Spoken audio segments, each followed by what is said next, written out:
Hi, welcome back to Finally Revealed and episode number 37 of Be the Change. Wow. So in this week's episode, I've got about 7 tips for you and this applies no matter what your change is. If you're just stopping by to see what this is all about and you are interested in doing things a little bit differently for yourself, this series is all about doing changes for ourselves that then can impact our family, our community, and the world. And I like these tips for today especially because we're talking about, regardless of what your project is or what it is that you are changing, everything that we do, we have our building blocks for our big monumental steps in our individual changes. But there are day-to-day little niggly things. And some people like what they might call desk work, or not really busy work, because they're things that have to get done. It's stuff that you have to do. But a lot of us gear towards the big projects or the result. Oftentimes we're looking at the end result and not so much the joy is in, and I've talked about it many times, let the magic happen. Let something unexpected come in. But while you're doing that, use that space, but while you're doing that, you still have to get things done. So I want to give you tips on not just how to get through those or slug along, but how to really incorporate them into what you're doing and change your attitude about it. And I think that one of these, or maybe more, are going to resonate with you, and it's going to work. And if you can then apply these to lots of other things you're doing, it's going to make your days better. The first one is, what is it that you're doing that maybe you grumble about and it's something that you don't like doing, or it might be something that you put off and now you have to address it. How does this fit into the overall scheme of things? It does fit in there, because otherwise you wouldn't have to do it. It's something that is necessary. Now, if you are starting off a new business, you're going to have lots of things that you aren't going to like to do that later on are going to be delegated to someone else. But in order to delegate to somebody, you really need to know how it all works together and how it should be done. So at the beginning, you need to do it. So keep notes on how you're doing it, but see whatever it is that is the issue, how does it fit into the overall plan? It has an important part because each step has an important part. So change how you look at it and see the assignment that you have as something that is important. Elevate the importance, appreciate how it fits in. That's number one. The next one is make it a game. There can be great pride and accomplishment. Do you make lists of what you have to do? This is something that you're working on that has to be done.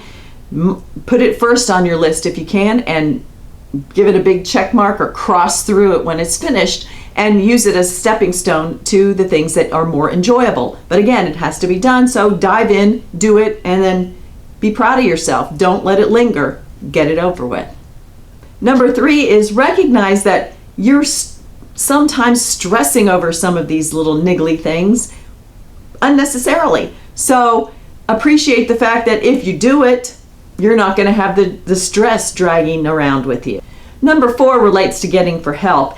Sometimes we put things off because we're not sure how to do it, or we have a question about part of it, or we don't understand, or it's something new and we don't want to mess it up. Make copies if you're filling out forms. Make copies so that you can mess up on those and then keep a clean one when you have it all prepared and ready to go. But also, sit down and look at what is giving you the trouble. What is the problem about this? Do you need some help? Do you need somebody who has done what you're doing before to help you? Or is there a particular piece you don't understand, or you don't know if it applies to you or if you're doing it right? Ask for help. If this is an official document that you're doing for your business or something, call the people that are requiring it to be done and ask them. If it's something for your lawyer or your accountant or your insurance person, ask them. If you are doing something with business partners and you are doing a piece that is normally somebody else's part, but they're out of town or on vacation or not available, call them up and ask them. Find out what it is that is your stumbling block and just get through that. Isolate it, figure out what it is, do everything else, and then tackle it. 6 just has to do with changing up your routine. Sometimes we don't like things because it's I'm doing this again. Well, change it up. If you would rather create or brainstorm in the morning, then put some of these tasks to the end of the day, or vice versa. Match your energy to what it is that you're doing. Are you more high energy in the afternoon? Then that's when you're going to work out, and in the morning you might be doing more quiet things, or vice versa. So match it to your energy. What is the particular thing that you're not excited about doing, and do it at a time when you've got enough time to do it, but right before you're getting ready to go do something fun, and just blend it right in there and cruise through it. Number 6 is an easy one. Change up what you're doing. If you've got several things in a row that you don't like to do, change them up. Do pieces and parts on different days, or assign a day to do all the crappy stuff that you don't like to do.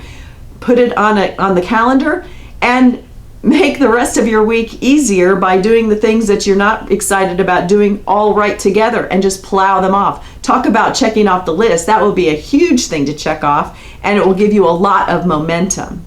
And then number 7 is it's kind of like thinking about giving medicine to a dog, and you might put a pill in a piece of cheese or peanut butter. Wrap the not great thing in around great things that you love to do, or activities that you love to do.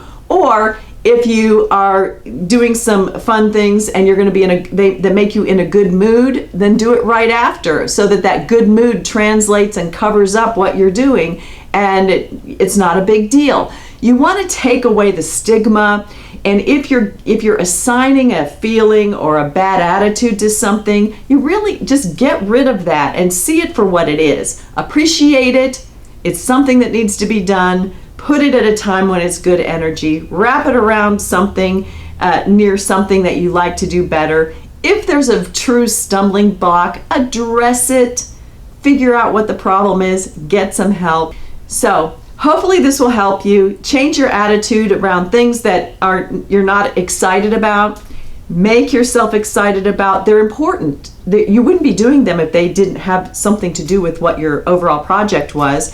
And this will lead you into a better frame of mind that I'll cover in another video on how you do anything is how you do everything. If you can change your attitude around things that you despise doing, that are necessary for you to do, whether it's in your daily routine, or you don't like taking out the trash, or you don't like mowing the grass, or you don't like working on taxes, it's that time of year now, or it's something that, it's just not something that you like doing, or you're nervous about doing, or any of the other examples.